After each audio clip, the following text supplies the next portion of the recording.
Hello, friends. This is Dave Hurwitz, executive editor at ClassicsToday.com, here with Colin Davis and the Beethoven Odyssey on Decca. Actually, it's on Decca Eloquence, coming out of Australia, the coolest of all of the universal labels.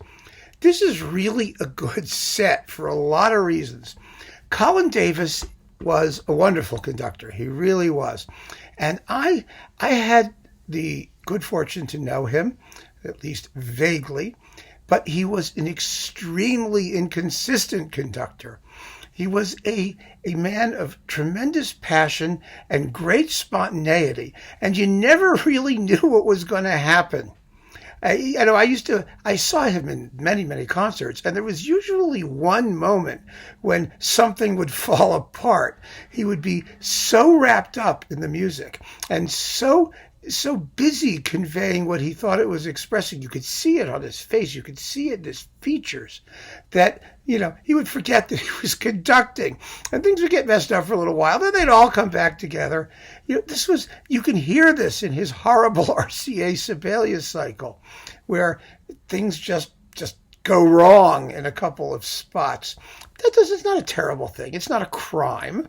These things happen because when he was hot, he was really, really hot. That's why he was such a great Berlioz conductor, because he had that kind of spontaneity, that danger, the sense of risk, that was in his performances. In the same way, for example, it was in a lot of Furtwängler performances, although technically he was a much better conductor than Furtwängler ever was. But it was a similar kind of thing. He depended on the inspiration of the moment to carry him through. And sometimes it did, and sometimes it didn't. And I think for that reason, his earlier recordings are his most exciting recordings and some of his best, because he was the kind of guy who just needed to have a lot of juice in reserve at all times. And as he got older, he got a little heavier, a little slower. The fires dimmed somewhat. Not always. They could flare up at any time, but they did. And he got a little calmer, and his music making got less interesting as a result, because he really needed that sense of emotional conviction, which he almost always brought to his conducting, or tried to bring. I think that towards the end there, he recaptured it quite a bit. Some of those LSO recordings have that same passion and intensity. He had a rough period eventually when he was in Bavaria, had some great moments. We're going to talk about one of them. But some of that stuff wasn't too interesting. When he had the Staatskapelle at Dresden, he remade his Beethoven cycle. It was, everybody agreed, very, very beautiful, but also just a touch on the dull side. This is what happened to him as he got older. And it's not a crime. I mean, in a way, one of the things I sort of find lovable about Colin Davis is that his music making always had this sort of rugged integrity. In that respect, it was a little bit like Klemperer. There was just this sort of unvarnished, I'm going to do it, and you're either going to like it or not, and that's the way it goes. And he had that integrity at all times. He never lost that. That was who he was. And really a fascinating musician. And so this set, which is what we're talking about, contains his earliest Beethoven recordings, by and large, that he did for Philips. And most of them are really very, very good. Some of them are extremely well known. But let's go through it and see what we've got here, and what their strengths and weaknesses are. First of all, you have a nice booklet. Booklets are nice from Australian Eloquence. They really are. They have well-written notes. They're smart, nicely put together. So you've got the Beethoven symphonies and overtures, and not all of them, but most of them.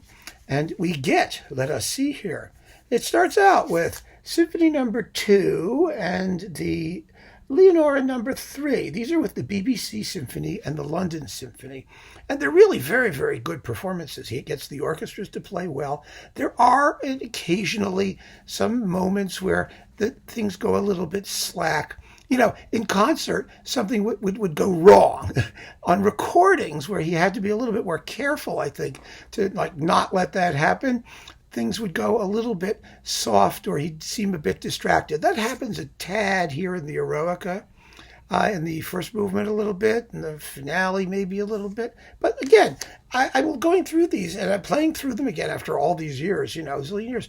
I'm impressed by just how smart and how exciting so much of this stuff is. I mean, he had the right sense of balance, of proportion, of knowing what was important, of knowing what to emphasize. He was just a really good conductor. And these early Beethoven performances are, for the most part, excellent. I mean, they really, really are.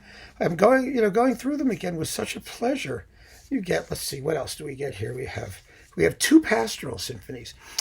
These performances of the pastoral symphony really show you the kind of spontaneous, creative person that he was, and when things go right and when things go a little bit less right.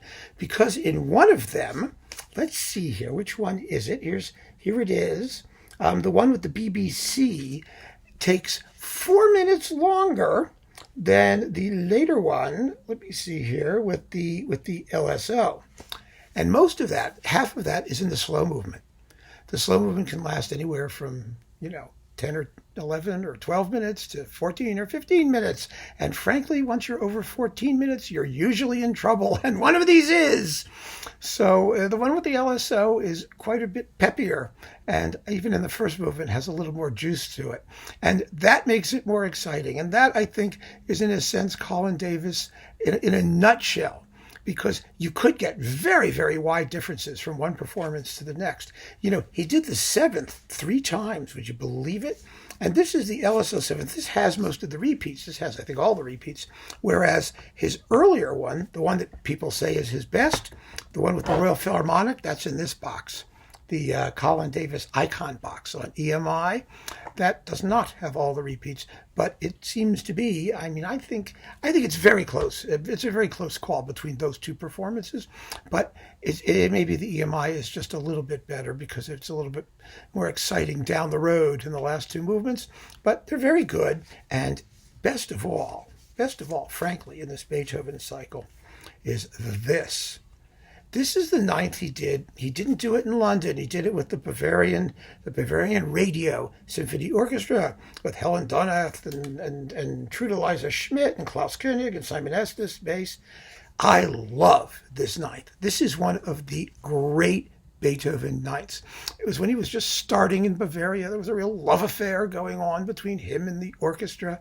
And let me tell you, everything went right in this 9th. It has a slow movement of perfect timing. 15 minutes, just like Klemperer did it, in fact. Not too fast, not too slow. It's not faster than the scherzo in terms of timing, which I think is ridiculous. But the first movement is 17 minutes, nice, heavy, Brucknerian intensity there. Oh, it's marvelous. And a terrifically neat and clean scherzo and a finale, which is really, really exciting. The climax at the end, the final apotheosis, the apostrophe to joy, wow, it just raises the roof. And it was gorgeously, gorgeously recorded. For the 9th alone, this set's worth having. I just think it's spectacular. I really do. Then we also have, let's see what else we get here. We have, the Violin Concerto with Arthur Grumiaux and the Concertgebouw. One of the great ones, hands down one of the great ones. It's absolutely fantastic. And then we have that famous piano concerto cycle with Stephen Kovacevich or Stephen Bishop or whatever his name was on any given day. Now, these performances are particularly well known. I think are particularly effective. What else have we got here?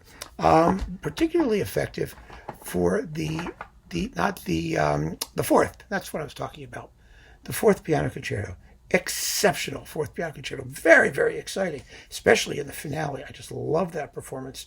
Let's see, we've got 2 and 4 and 3 and 5 And number 1 is attached to the Violin Concerto.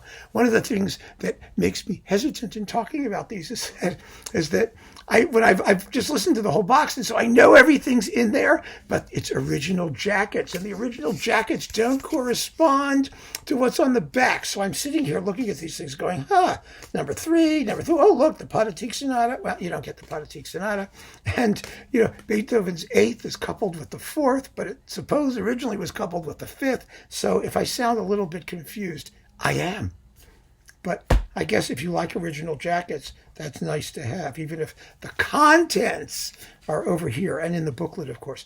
And then finally, last but not least, we have the Beethoven Mass in C and the Missa Solemnis. These are really undervalued, underrated performances. The Mass in C is an undervalued and underrated work to begin with. It's really a very beautiful, very gentle for Beethoven, but lovely setting of the Mass that was a huge failure, and all everyone talks about afterwards is what a failure it was. But you just listen to it and you realize, it's nice music. It's very good music. And the Missa Solemnis, which begins after the Mass in C, so you can have a double Mass thing if you really get excited about that sort of stuff. It's a really good Missa Solemnis. Also, the Missa Solemnis is like almost impossible to perform, and nobody's going to ever do it as well as Zell did in that live Cleveland box, which had a performance that is so insane and so disciplined, but at the same time so frenetic and exciting that nothing will ever equal it. But this performance, it has the emotion, it has the intensity. It's what Colin Davis could really bring to the table. It has that feeling of devotional truth. I don't know how else to describe it. You hear it in the Gloria, you hear it in the Credo, and you hear it in the Sanctus, and the final Agnus Dei with the military stuff. It's all so emotionally right and truthful. And I really think that's just a credit to the man. The performance is very well sung. It's well disciplined, but I just like the emotional ambience that it projects, the humanity of it. That was something that you can't really describe, you can't really teach technically. Either conductors have it or they don't. And when Colin Davis was on, he had it. And I have to say, in almost all of this box, let me just stuff it away here and box it back up. In this set, in this box, here it is, this box, he had it. He really, really had it. He was a youthful firebrand, and it's wonderful to hear him in comfortable surroundings doing really what he did best. Now, I hate the title, the Beethoven Odyssey, You have to have titles. Today, everything has titles. You can't just say, Colin Davis plays Beethoven, or Beethoven Symphonies, or it's all Beethoven with Colin Davis. No. It has to be called something.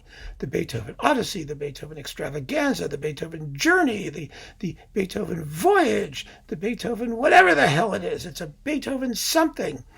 Ugh, it's awful. Yes, don't you agree? Even my cat doesn't like it. Do you? And of course not. You can't blame her. It's a stupid title. It's all right. What matters is the music, and the music making is great.